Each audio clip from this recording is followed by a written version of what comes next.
Hello, my name is Carrie Brown and I'm with the Central Mississippi Regional Library System. Today I'm going to be reading to you chapters 1 and 2 of A to Z Mysteries, The Goose's Gold, written by Ron Roy, illustrated by John Stephen Gurney, published by Random House, New York. Chapter 1. Hi, Mom. I'm in Florida, Dink said into the phone. He glanced out the airport's large windows. I can see palm trees, and it's about 80 degrees. Donald David Duncan, known as Dink to his friends, was on winter vacation from school. He, Josh, and Ruth Rose were visiting Ruth Rose's grandmother. She lived on an island called Key West.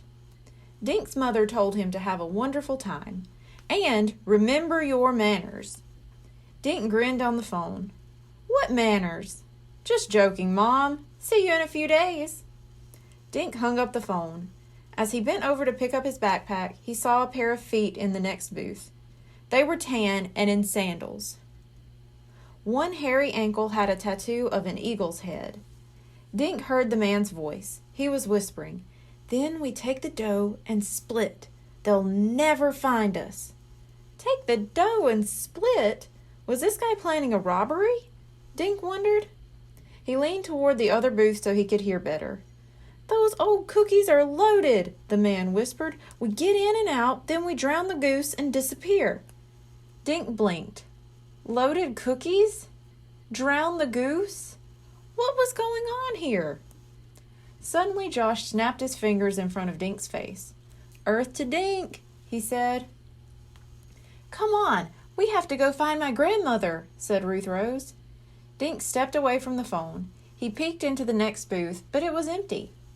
Dink hurried after Josh and Ruth Rose. You guys aren't going to believe what I just heard, he said. I think some guy is planning a robbery. Josh and Ruth Rose looked at Dink. Are you kidding? Ruth Rose asked. No, honest, Dink said. Dink tried to imitate the way the man had whispered. He said, take the dough and drown the goose. Josh looked at his friend. That's it? Dink nodded. Well, he also said something about loaded cookies. Maybe he said bake the dough and brown the goose, Ruth Rose said. Sounds like he was a chef, not a robber. Suddenly they heard someone call, Yoo-hoo, kids, over here. There she is, Ruth Rose said excitedly. Hi, Gram. The kids hurried over to a smiling woman with white hair. Honey, how you've grown, Ruth Rose's grandmother said. She gave Ruth Rose a hug. Merry Christmas! Ruth Rose blushed. Thanks, Gram. These are my best friends, Dink and Josh. Guys, this is Graham Hathaway. Graham shook hands with the boys. I've heard a lot about you two, she said. Got your bags? Let's go home and have a nice supper. Ruth Rose's grandmother led them through the exit doors. The evening was hot and humid. Everyone wore shorts and sandals. Boy, back home we had a foot of snow, Josh said. I can't wait to see the ocean. There's a lovely beach not far from my house, Ruth Rose's Gram said. I think you'll find the water pretty warm for December. They piled into her small white car. Buckle up, everyone, she said. Dink and Josh climbed in the back. Dink almost sat on a pair of inline skates. Just dump those on the floor, Gram said. Josh snuck Dink a look. Do you skate? He asked Ruth Rose's grandmother. She winked at Josh in the rearview mirror. Only on Tuesdays and Fridays. The rest of the week, I jog or swim. A few minutes later, they were zooming along a busy street. Dink watched the tall palm trees as the car whizzed past them. Through rows of neat houses, he caught glimpses of blue sea and nearly white sand. Look, a pelican! Josh cried, pointing out the window. You'll see plenty of those here, Graham Hathaway said, and they aren't afraid of people. I saw one swoop down and snatch a girl's ice cream cone. They better not try that with me, Josh said. Here we are, Graham Hathaway said. She pulled her car into a driveway surrounded by rose bushes. Dink saw a small pink house with blue shutters. Window boxes were filled with bright flowers. Pots of pink geraniums sat on the front steps. "You've got an awesome house, Mrs. Hathaway," Josh said. She laughed. "Please call me Graham, and thank you." The kids followed Graham into a yellow living room. In one corner, a Christmas tree stood on a table. "Okay, drop your bags and let's eat." Graham led Ruth Rose and Josh into her kitchen. "I hope you like fried chicken." Dink followed slowly. He couldn't stop thinking about the man on the telephone. If he was just talking about food, Dink wondered, why was he whispering? Chapter 2. "I smell cookies," Josh said the next morning. Dink rolled over and looked at Josh. He was sitting up in bed with his nose in the air. Dink grinned. "You look like a rabbit, Josh." "No, I'm serious," Josh said. He walked over to the window and took a deep whiff. "Yep, it's cookies with chocolate chips." They heard a knock on their bedroom door. "Hurry up, you guys," Ruth Rose said. "Graham is making breakfast." Dink and Josh scrambled into shorts and t-shirts. They did a quick job of washing up, then hurried down the stairs. Graham Hathaway stood at the stove, spooning pancake batter onto a hot griddle. She was wearing running gear, and her hair was tied up in a red bandana. "Good morning, boys. How'd you sleep?" "Great," Dink said, "except Josh snored all night." "Ha!" Ruth Rose laughed as she poured orange juice into 4 glasses. She liked to dress all in one color. Today she was wearing green shorts, a green t-shirt, and green jelly shoes. Josh glanced at the stove. "I thought I smelled chocolate chip cookies." Graham smiled. "What an observant young man! There's a batch in the oven that's almost done." Josh nudged Dink. "See? I'm an observant young man." Graham brought a platter of pancakes to the table. "I'm baking cookies for our company." "Who's the company, Graham?" Ruth Rose asked. Her grandmother smiled mysteriously. "It's a surprise. You'll have to wait and see."